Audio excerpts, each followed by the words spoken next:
you can fit in anything you want into your life. If it's a priority to you. If it's not a priority, you will not make time for it. Great to see you. You Who are too. we interviewing today?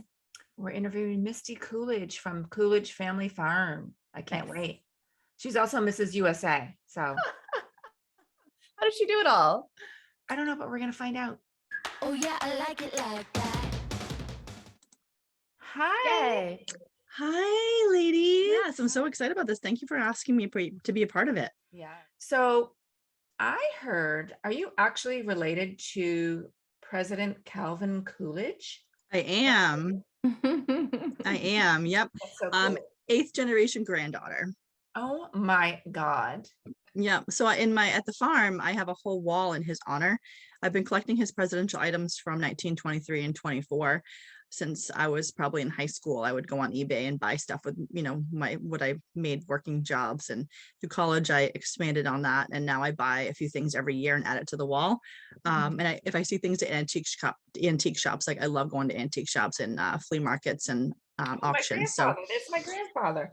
yeah, it's super cool. And so every December I get invited to the family, not family, it's called the Coolidge Gala in New York. It's the first week of December every year.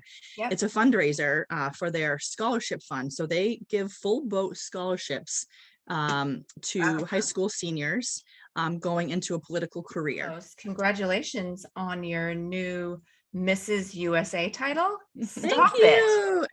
It's kind of crazy. That is the coolest. Yeah, I can't wait to get some new pictures with you.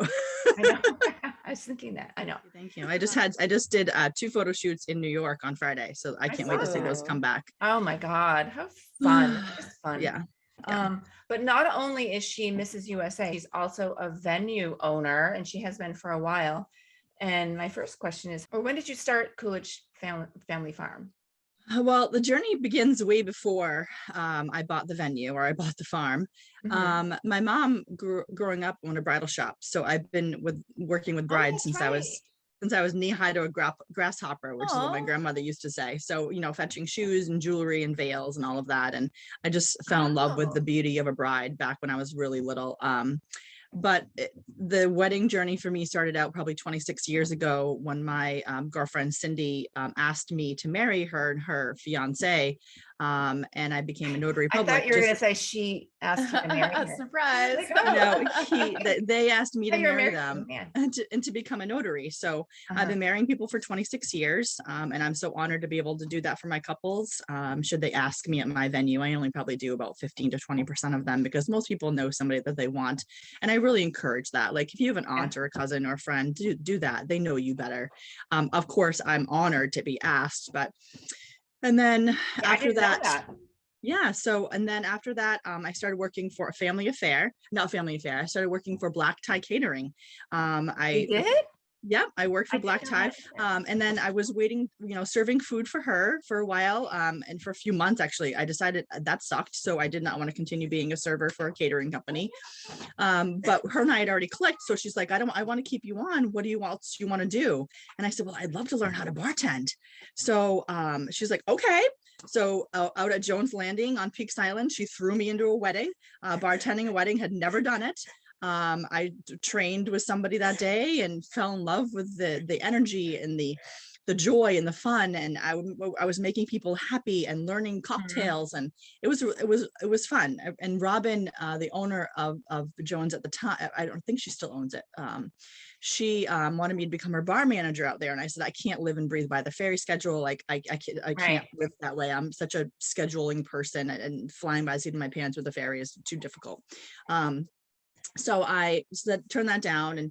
And then at the time, Paula was one of their senior planners, Paula of A Family Affair. Oh, okay. So she was one of their senior planners. And I said, I asked Paula, I said, can you teach me how to run events? So they changed me over from bartender to captaining events. So I learned how to run weddings, coordinate weddings. Black Tie? That was at Black Tie. Yep. I did not know that. Okay. Yeah, I'm so I glad worked we're with doing this. I worked all of her weddings. Paula's only. I only wanted to work with her because I came on board because she worked there. I wanted to work with my best friend, and I knew she was so talented. So I was running events for them for a few years, and then when she left there to start a family affair, I went with her, obviously. So I helped her start her company, and she's just amazing. So I was captaining events for her. And then I started my bar service. So I saw the need back then for bar companies. There weren't very many around at the time, and they were really expensive, and they weren't providing great service. And I was like, I've been bartending for years. I could do better. So I called the state of Maine and figured out what I needed to do to start my own bar company. And then Maine Mixologist was born. So that's been going for about 13 years. Mhm. And then, so when I met my husband, I knew when we started talking about having a family that I wanted to be a stay-at-home mom. I didn't want to have to send my kids off to daycare at 8 weeks. So I was like, I want to be a stay-at-home mom. I want to have their first 5 years with me at home. How can we tie my love for weddings and love into a full-time job? And at the time, the barn trend was just picking up. Like, it wasn't even big. There was like Walnut, Flanagan, just a few venues. So we looked around with the intent of buying a barn venue with a house that we could rent out. I want all couples in Maine to be able to have the barn wedding of their dreams if they want it. Like, I don't want money to be an issue. So that was my goal from the beginning, is to make it affordable. So even now I'm still under market, my price wise, but I'm okay with that. And I have so many couples that cry to, they're just so joyous and so thankful, and like, thank you for doing this for us at such a great price, because this isn't such an amazing magical experience, and you're not breaking our bank accounts. Like, thank you for, like, I coordinate for my couples for free. Like, I don't charge for my services. So, and for me, like, photography, besides my venue and my services as a coordinator, my next number one vendor is photography, because to me, that was the most important part of my wedding was the pictures. And then my video, which a lot of people don't even do anymore. But like, that's all you have left to remember your day after it's over, is your photographer and your pictures and that relationship. And hopefully you've built a relationship with that photographer that you want to continue using them for babies and family photos down the road. And that's the relationship I encourage my couples to build with people that they hire, is for a long-term friend. So how do couples find you? Do most couples find you on the internet, or is it word of mouth, or do they? I think I get a lot of word of mouth people. I mean, I do so many weddings a year. Like, my goal is about 30. But last year I did 45 weddings at my venue. I mean, insane. I mean, there's only 52 weeks in a year. So imagine, I had 9 Monday weddings last year. I've got 3 this year. I try to advertise Monday weddings, actually, because I think they're the best kept secret, is having a Monday wedding. I got married on a Monday. Yeah. I mean, honestly, like, especially if you're coming from out of state, Mondays are the best. I had 160 people from New Jersey. And they're like, this is the best day for a wedding ever. And I'm like, well, I think it is. Why do you think it is? Because I wanted to hear their thought process. And like, no traffic coming into the state on Saturday morning or Friday night. We had the whole weekend to hang out in Portland, do sightseeing, go to Freeport, go to Oxford, all the things that they wanted to do all weekend. They had no plans. And then they partied like rock stars on Monday. And then they left on Tuesday morning, and again, no traffic. It was genius. They just had the best time. What is the most out of the box wedding you've ever done? But I know I've got a really awesome one coming up, which I'm really pumped about. I booked a same-sex couple from Brooklyn, New York. It's a Monday. They are they're an actor and actress. No, they're both actors. So it's the same sex. Say no more. They're both actors. So they had to book they heard I do weddings. They came up from New York. They toured me because all of their friends are on Broadway and they act, so they can't take weekends off. So they're partying on Monday. They're having a drag show as part of their wedding. They're having one of the gentlemen is really into Native American heritage, and he works with indigenous people as part of his career. So he wants to have my land blessed during the ceremony. He wants to do a land blessing, which he's like, are you okay with that? I'm like, yeah. How fun. Yes, sure. I've had my land blessed. Great. And then the drag show is going to be, I'm sure, unbelievable. And I think they're bringing up some vendors from New York. So I'm not sure who they've hired yet, but the drag show at Coolidge Family Farm too, on the same day as the wedding. Yeah, they're doing it in conjunction with their wedding. Oh my God. I encourage different. I love it when couples think outside the box. I had one of my weddings, I had a sunrise wedding. Sunrise. I love that. I had one of So those as well. hair and makeup was at 2 a.m. Yep. Started at 2 a.m. I think their ceremony was like at 6:30 a.m. And then on your property or Yep. It was, we had it in the field across the street. So it was right where the sun's coming up in the morning. And then we had an awesome brunch, which, think about it, they're saving a ton of money on food because how cheap are eggs. Mimosa bar, Bloody Mary bar. They partied until 2:30. They all passed out and took an afternoon nap. 2:30 and then afternoon. The afternoon. Yeah, they all, and I think the party ended around 1 or 2. They all went to bed, got some sleep, took a power nap. And then just those 24 people staying on site was able to, get up at 5, have a barbecue, have a bonfire, and continue the celebration. But it was just the intimate group staying on site. Alexandra did a sunrise wedding, and I had never heard of that before. And the pictures were beautiful because that Gorgeous. light is beautiful. It is beautiful. So I love when couples think outside the box. Yeah. So do I. I really encourage everyone to do sunrise weddings. Yeah, it's awesome. Oh, it was so gorgeous, but it's pretty unrealistic. Really. Incredibly unrealistic. Yes, most people are not going to want to do that. No. Yeah. So do you ever have wedding weekends where they want the night before the wedding day and the brunch the next day? That's automatic. Oh, you only do 1 week.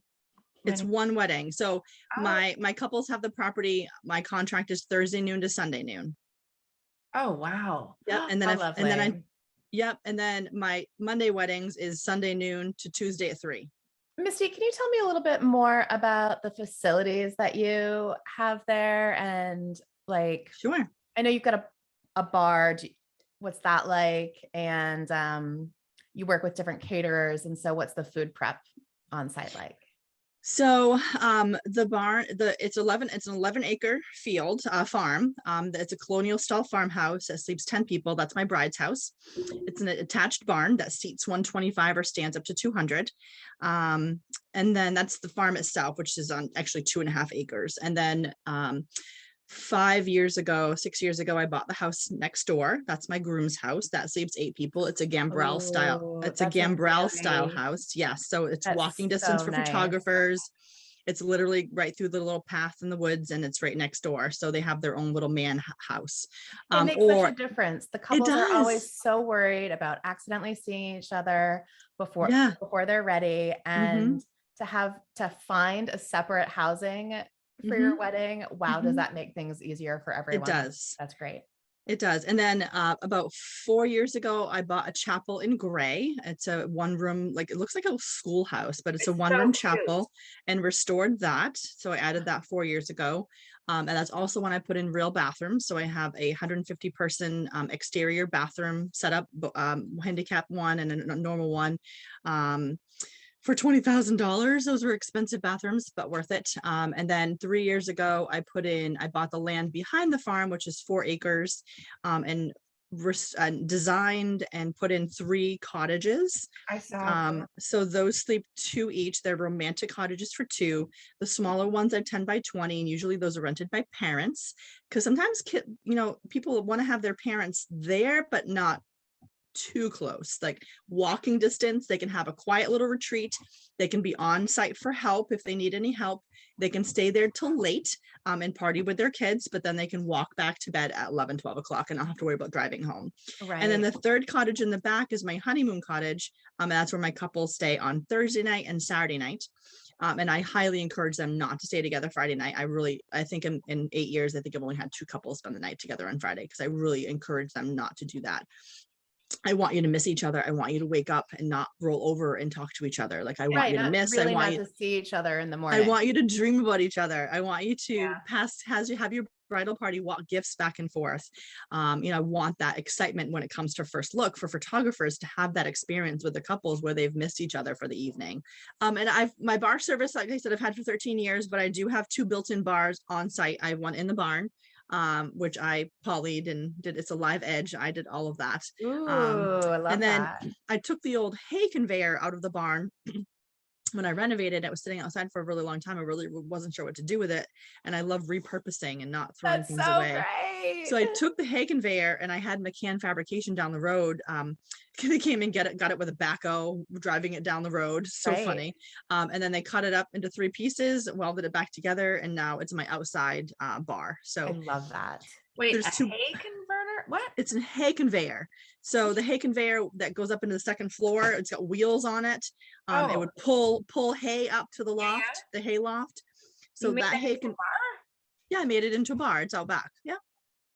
Kim, you should really, because you're in Gray, aren't you, Misty? New Gloucester. New Gloucester. How close is that to you, Kim? It's pretty close. I've been there a few times and I've done a wedding there too. Did you take a picture of the hay conveyor bar though? No, I didn't. We need pictures. You know of what? The hay conveyor I actually want bar. to say that because as a bar company, when people tag my bar service in other weddings at other venues, there's never any bar photos. There's never any bartender photos. There's never any drink photos. Very rarely I'll be tagged. We always get drink photos. Are you kidding? There'll be nothing in most of the photographers' links. I'll go through them. I'll waste my time and go through them. So the hay conveyor is indoors or outside? There's a bar outside. Yes. Okay, because I did a winter wedding. That's why I would not have seen the It's outside. A steel bar out back. Yeah. So cool. And then you also that's like for cocktail hour generally. Yeah, usually for cocktail hour. Okay. But you also have a traveling bar. My main mixologist bar service. Yep, I've had that for 13 years. I've got about 30 bartenders that work for me. They travel the state every weekend. My max number of weddings on a Saturday is 8. With that company, I have equipment to do at least 8 weddings a Saturday. So is that like a trailer that some people, how they have like a Airstream or? Nope. I have vans. I have bars that they rent, or they can rent a bar from, One Stop or Savvy or anything like that. So we bring the staff. I have a $2 million liquor liability insurance policy, all the bar equipment that we need, and then any rentals. So we have cornhole boards they can rent. I see. Bars. For smaller weddings, I can do glassware, like for toasts. I've got mini cocktail glasses for mini welcome drinks. So all of that. I've got like 30 bartenders. I've got bar backs. I have servers for all of the more casual weddings, like food trucks and barbecues where they don't bring staff. So I've got servers I can offer. And then I also renovated a food truck last year. Last winter was my winter project. It was renovating an old food truck into a bar, my Whiskey Girl. That's been going, this is its 2nd season out on the road, which people have loved. And then this winter, my project is a golf cart bar. So I've spent a couple weekends working on it so far with my friend Greg, who helps me out with a lot of these projects. It's a golf cart bar. Yep. It's a golf cart that's been retrofitted to have a bar on it. If I don't feel like walking over to the bar, will it drive to me? No, but it can go anywhere. So for example, like sometimes these field weddings, they don't let you drive across the field to have your van tracks. And my bartenders have got to haul a bar like away across the field. I'm like, no, it's too much work. Hire the golf cart. The golf cart can drive across the field.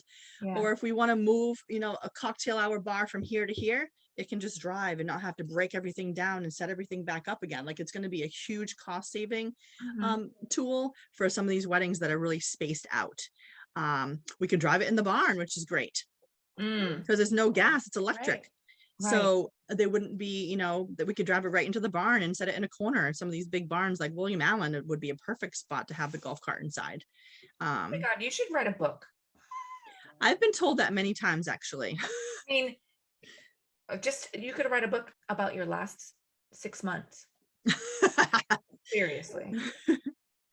Yeah, Wow. I do a lot, but it's amazing stuff. I love all of it. I wouldn't say yes if I wasn't excited about doing it. And So it is. It's projects like that are just fun and they're exciting. It's almost like a drug.